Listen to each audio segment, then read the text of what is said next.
আসসালামু আলাইকুম। আশা করি সবাই ভালো আছেন। শীত না আসতেই দেখুন শীতের পিঠা খাওয়ার জন্য বাচ্চারা বায়না করতেছে। তার জন্য শীতের পিঠা বানানোর জন্য দেখুন খেজুরের গুড়টা ভেঙে নিচ্ছি। আনাম দিলে একটু মনে হয় যে উল্টাপাল্টা হয়ে যায়। তাই একটু খেজুরের গুড়টা একটু ভেঙে নেই দেখুন। মায়ে মা-মেয়ে মিলে খেজুরের গুড়ের সাথে যুদ্ধ করে খেজুরের গুড় ভাঙলাম।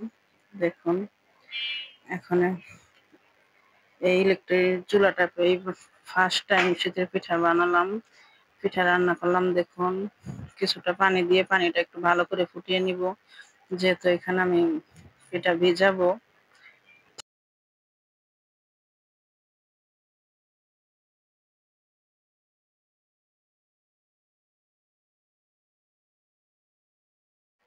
সবসময় সব মিষ্টি জিনিসের ভিতরে আমি অল্প কিছুটা লবণ দেই। লবণ না দিলে আমার কাছে মিষ্টিটা ভালো লাগে না। অনেকে নাকি লবণ দেয় না, কিন্তু আমি লবণ দেই। লবণটা আমার দেওয়াই লাগে। না দিলে আমার একটু ভালো লাগে না। এদিকে দেখুন এই থেতু করে রাখা খেজুরের গুড়টা দিয়ে দিলাম। আমি এতটা থেতু করিনি, আমার মেয়ে বসে বসে থেতু করেছে আর দুষ্টামি করেছে দেখুন। এক পানিতে দিয়ে দিলাম। এই রান্না করা পিঠার পানিটা যত ফুটে ততই নাকি মজা লাগে আর ঘ্রাণটা বের হয়। তাই একটু বেশি করে ফুটাবো। আর এই ইলেকট্রিক চুলাটা আমার কমানো বাড়ানো যায়, রান্না করতে সুবিধা সবকিছুই। দেখুন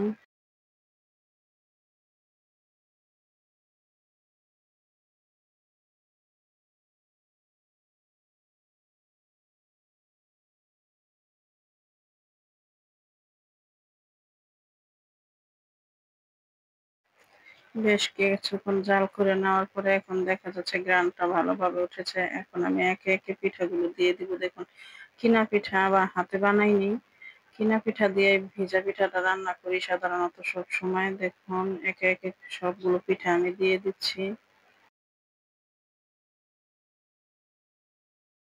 গ্রাম থেকে আনা দুধটা আমি আলাদা জাল করে রেখেছি। দুধটা আমি একসাথে দেই না, আমার কাছে ভয় লাগে যদি ফেটে যায়। তাই ফেটেও গেছে আমার হাতে, একবার বানিয়েছিলাম। তার জন্য আমি এই পিঠাটা যখন কিছুটা অনেকটা ঠান্ডা হয়ে আসবে তারপরে আমি দুধটা দিব। দুধটা আমি আগে থেকে জাল করে ঘন করে রেখেছি, গ্রামে খাঁটি দুধ। দেখুন আমার পিঠাগুলো সব দেওয়া হয়ে গেছে, দেখতে কি সুন্দর লাগতেছে। প্রায় আধা ঘন্টা পরে আমি এখন দুধটা দিয়ে দিব। দেখুন ঠান্ডা হয়ে গেছে পিঠাটা কিছুটা। এখন এই যে দুধটা আমি ঢেলে দিচ্ছি।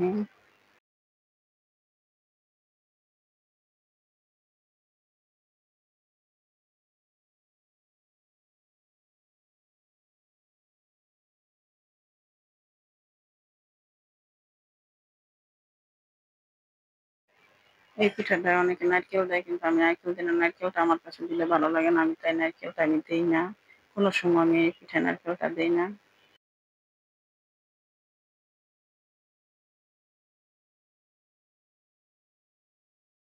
৫-৬ ঘন্টা পর দেখুন পিঠাটা ভিজে একদম নরম হয়ে গেছে। দেখতে কি সুন্দর লাগতেছে। এখন আমরা আমার ছেলে-মেয়েকে দিচ্ছি। দেখুন কিরকম লাগে। পারফেক্ট একটা পিঠার কালার এসেছে। দেখুন ১ প্লেটে ২ ভাই বোনকে দিয়ে দিলাম। বলতেছে আমি এই প্লেটে দুজন খাবে, কিন্তু এই প্লেটটা আমার একটাই। তাই বলতেছে তোমার ভাই বোন একটার ভিতরেই খাও।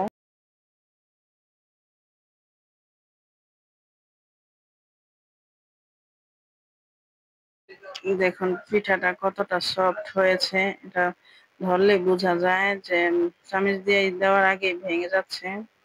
সফট হলে পিঠাটা খেতে মজা লাগে। দেখুন খেয়ে দেখলাম, মাশাআল্লাহ মজা হয়েছে।